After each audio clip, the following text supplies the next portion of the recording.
Привет, мои дорогие, я к вам с радостными новостями. Все идет куда быстрее, чем хотелось бы даже, понимаете? Поехали. Название. Проект «Украина сворачивают». Ну, это я не просто так говорю. Трамп отправляет чиновников Пентагона в Украину при попытке возобновить, дорогие мои, мирные переговоры. Ну, на скрине не читайте, потому что это переводчик, так, возобновить. Поэтому так, в составе делегации входят два ключевых военных лидера США. Дэн Дрискол, хорошая фамилия, или Дрискол, секретарь армии США, и генерал Рэнди Джордж, начальник штаба армии США. Ну, переведу на русский язык. Нужно посмотреть, что на самом деле происходит там, на фронте. Они должны получить объективную информацию, чтобы понимать, сколько врали Трампу. Вот поэтому и отправляют туда, и уже будут обсуждать непосредственно с военными. Не с Зеленским, который бегает, он уже в Турции, и Умеров уже в Турции. Вот, а именно с военными, не с Сырским, мне кажется, а с другими. Ну, на это также отреагировал и Медведев, но это я уже там в самом конце прочитаю. Поехали дальше. Политика пишет, что в Киев прибыли министр армии США Дрискол и начальник штаба Джордж для встречи с президентом Зеленским. Ну, это... Не так, потому что Зеленского нет, это сообщает Политика. Основное внимание в поездке будет сосредоточено на привлечении украинского руководства к застопорившемуся мирному процессу с Россией, несмотря на то, что Москва отвергла все предыдущие попытки США и Украины остановить боевые действия. Также сообщается, что американцы планируют затем встретиться с представителями России. Ну, мне кажется, что они должны посмотреть, что на самом деле происходит на фронте, а уже дальше будут консультировать, ну, не консультироваться, а как это сказать, торговаться, искать компромиссы и так далее. Чутка заболел, дорогие мои, хватанул где-то вирус. Поехали на фронт. О том, что армия России прорвала в Северск, пишет Юлиан Рёбки. Российские войска прорвали самую сильную и долго удерживаемую украинскую линию фронта в Донецкой области, захватив села Выемка и Ивано-Дарьевка, а затем пошли в город Северск с юга, уже захватив 20% его территории, пишет Рёбки. Украинский военный с позывным «Мучной» подтверждает, что южный фланг Северска реально начал понемногу проседать. Россияне заходят небольшими группами и пытаются закрепиться в частном секторе. Ситуация подходит к переломному моменту. Вот почему летят генералы. Дорогие мои, поехали дальше. У нас российские войска зашли в Северск, и это фиксирует активность застройки на юго-востоке города. Это уже другой паблик пишет, это милитари. То Рёбки писал, это уже милитари. При этом на днях в южной части Северска в засаду попала группа украинской пехоты на улице рядом с дорогой из Ивановки или Звановки. Так что продвижение россиян может быть скрыто туманом войны и на деле оказаться даже более масштабным. С учетом того, что даже по открытой информации российские военные уже действуют в 2 километрах от дороги и Свято-Покровского в Северск, обстановка для ВСУ явно ухудшается. Тем более, что обстановка накаляется и на соседних северским направлениям, Лиманском и Константиновском, дорогие мои. Да, чутка голова болит, отечность прямо с утра, ну, хватанул вирус. Вот, пошел в супермаркет и хватанул. Как бы, ну, гуляет вирус, гуляет. Окей, российские войска прорвали самую сильную и долго удерживаемую украинскую оборону. Ну, опять же, это цитата Рёбки. Не знаю, правда или неправда, но пишут, что Анджелину Джоли они внесли в базу «Миротворец». Ну, добро пожаловать, Анджелина. Я там уже 2 или 3 года. Там нормальная компания, еще не скучная. Так что, Анджелина, все отлично. Поехали. Верховная Рада проголосовала за вызов премьера Свириденко с отчетом на 13 часов. 200 голосов поддержали эту инициативу. Но вот в чем проблема. Свириденко туда не явилась, а отправила своего помощника или род свой. Там. Вот. Так что это и показывает, насколько власть сепарировалась, да, там, между собой. Где нет консолидации. Там на самом деле уже назревает бунт. дорогие мои. Там уже распад идет непосредственно самой монокоалиции, там уже начинаются зачатки оснований уже новой коалиции, да, как они там ее... Ну, Порошенко любит эти потужные слова, поэтому тут такое. НАБУ и САП готовятся объявить подозрения в совершении коррупционных преступлений главе Офиса президента, там, как его, Али Баба, там, как Алла Борисовна, Ермаку, дорогие мои. Так что все вообще идет быстрее даже, чем мы с вами могли это даже подумать. Но есть там, есть еще одно чудовище, я бы так сказал, это Малюк. Ну, Шрек, как его называют даже сами избушники. Видите, такое похрипываю. План об окончании войны будет готов до конца этой недели, и его представит Зеленскому как совершившийся факт. Я думаю, как свершившийся акт его представят, а не факт. Об этом пишет Политика со ссылкой на источники в американской администрации. Белый дом хочет согласовать с Украиной и Россией рамочный документ о прекращении войны уже до конца ноября или даже до конца этой недели, сообщает газета. Там надо спасать остаток Украины. Я вам еще неделю назад, когда фронт реально там рухнул, говорил, что точка невозврата пройдена. И для того, чтобы спасти остаток Украины, они уже вот высылают этих генералов для того, чтобы... Это то же самое, что с гитлеровской Германией. Только там примочили этого Гитлера, а этот сбежал. Ну, тоже неизвестно. Там говорят, что не примочили, а уехал, там что-то подкинули. Вот. А этот сбежал у нас. И мне что-то кажется, что он в Украину не вернется. Игорь Валерьевич дал такое недвусмысленное сообщение по поводу того, что он его замочит. Дорогие мои, хочу сказать, что это быстрое начало конца, можно так сказать. И это хорошо. Но антикриз не работает Зеленского. То, что он там катается, встречается с поддельниками, да какая разница? То, что Уитков не принял его приглашение, это большой сигнал. То, что вылетают генералы для того, чтобы посмотреть, где находятся сейчас украинские подразделения по факту, и потом ехать договариваться в России, где остановиться, если Россия остановится. Вот в чем дело. Белый дом хочет согласовать с Украиной, это я уже прочитал. Это мирный план из 28 пунктов, которые в США обсуждались со спецпредставителями США и России, Уитков и Медведев. И, похоже, план будет представлен Зеленскому как свершившийся акт, не факт.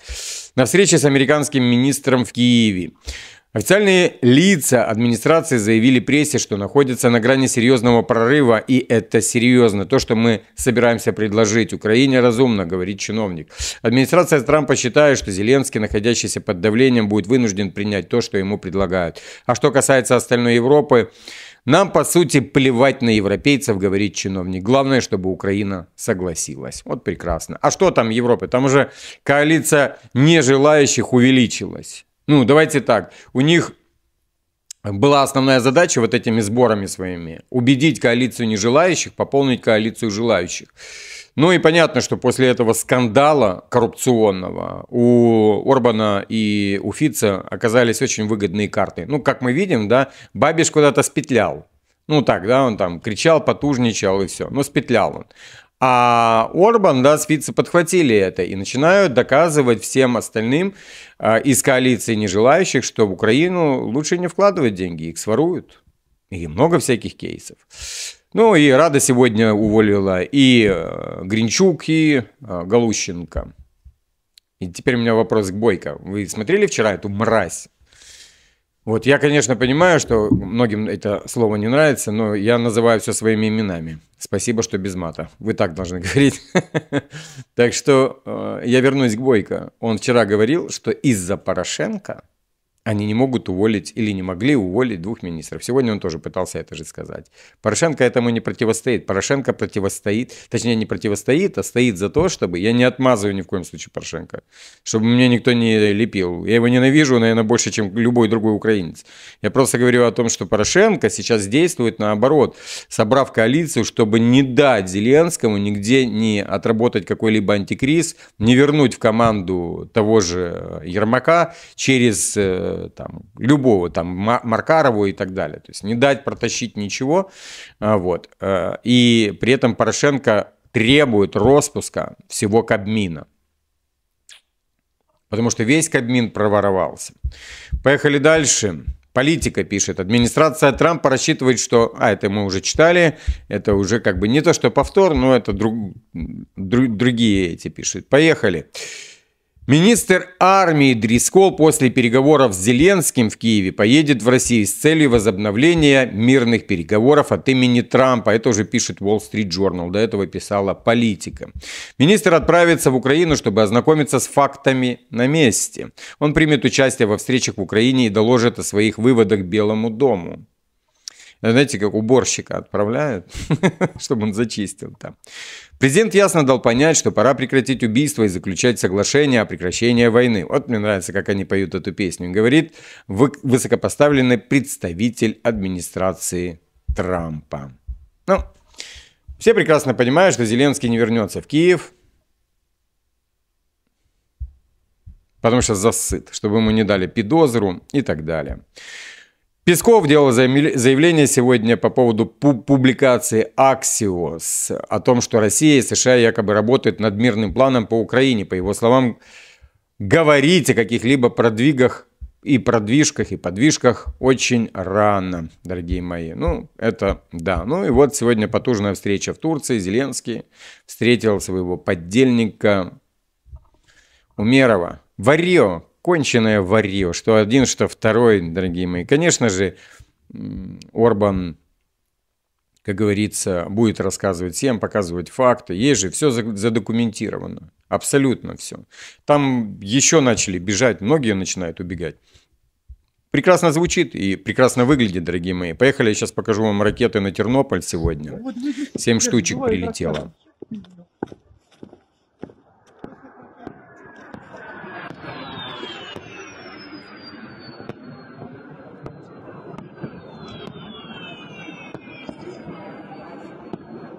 Двічі багато.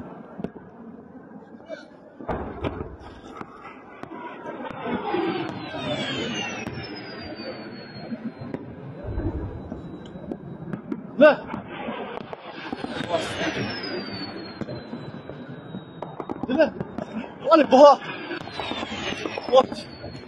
Господи.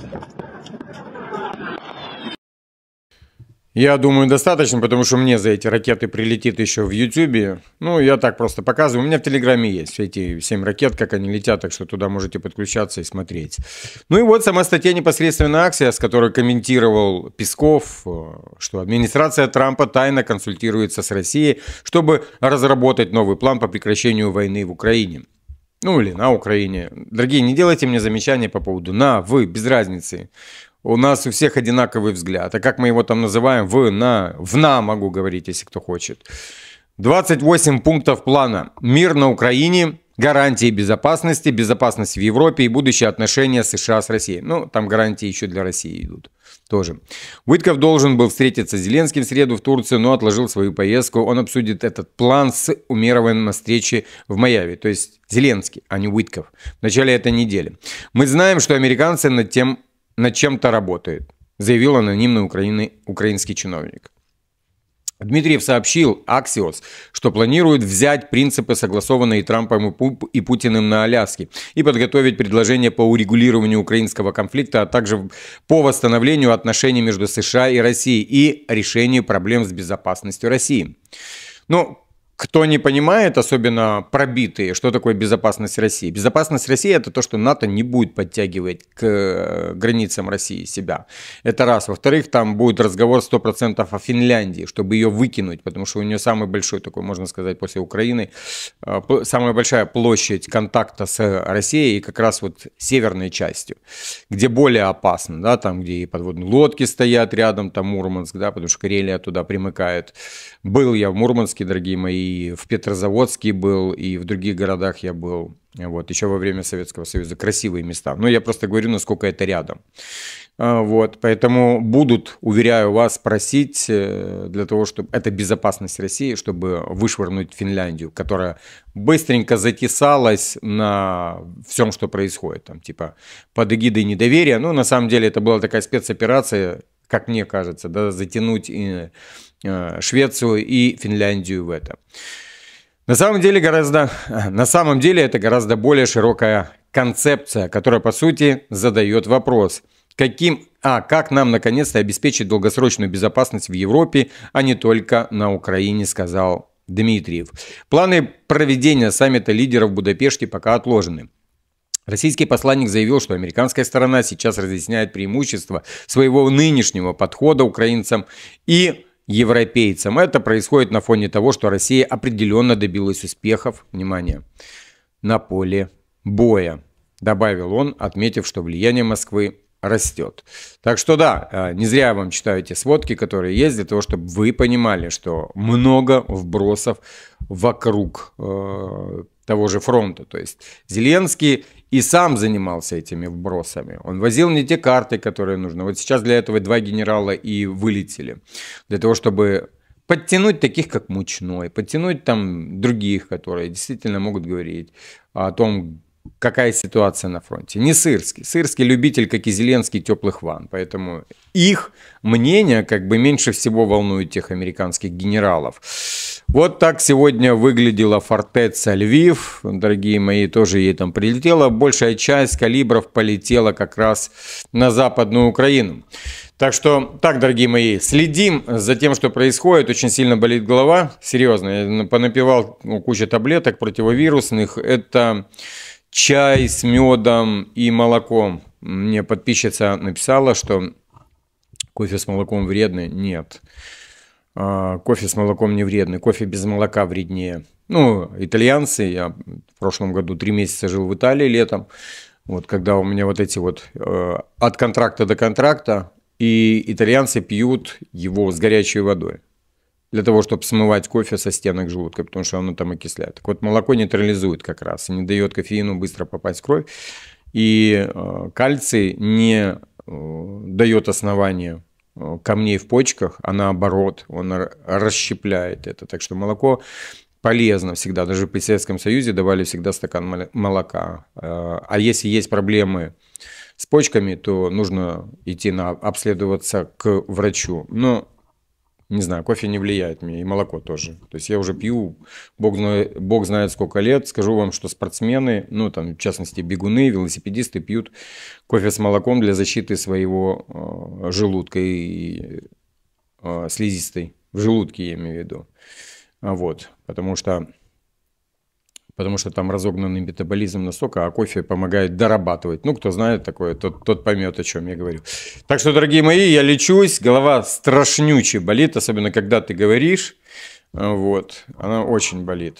Ну, это вирусня, это 100% вирусня. Сейчас я ее там приколочу, и к вечеру следим, как все быстро движется. Ну, хочу вам еще прочитать непосредственно самого Медведева и его слова. И уже после этого завершаем все.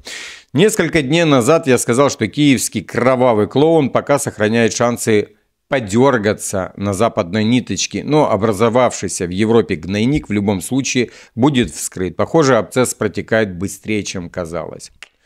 И речь идет уже не просто о вскрытии нагноения, а о газовой гангрене бандеровской власти. Стало быть, ей придется совершить ампутацию и отсечь гниющую часть своего тела. Иначе весь уродливый организм ждет неминуемая гибель. Впрочем, если ампутация окажется недостаточной, гнилостное разложение продолжится, и тогда смерть киевского неонацистского режима неизбежна. Впрочем, туда ему и дорога. И лучшим катализатором его неизбежной и мучительной гибели являются успехи наших вооруженных сил. Да, этого, дорогие мои, нельзя не заметить. Поэтому я читаю. Для нас, украинцев, потому что некоторые украинцы там считают, что мы там пророссийские. Для нас это очень также важно, потому что я говорил, что есть там хирург, который должен вырезать эту опухоль, которая уже 30 лет, более 30 лет процветает, со времен Кучмы. И надо вырезать эту опухоль. Вот, потому что, как мы видим, Запад, наоборот, эту опухоль подкармливает, что она становится все больше и больше. Ну и вот до чего это все довело. Поэтому надо бороться с этой опухолью, надо ее вырезать, надо быть братскими государствами. Мы здесь в Европе все прекрасно видим, как здесь все устроено, Как сладка Европа. Европа для европейцев сладка, а не для нас. Для нас наш дом сладок, дорогие мои. Подписываемся, кто не подписан, обязательно, дорогие мои, подписывайтесь, потому что это очень важно для того, чтобы я в какой-то момент мог уже подключать аудио и расширять аудиторию. Всех обнял.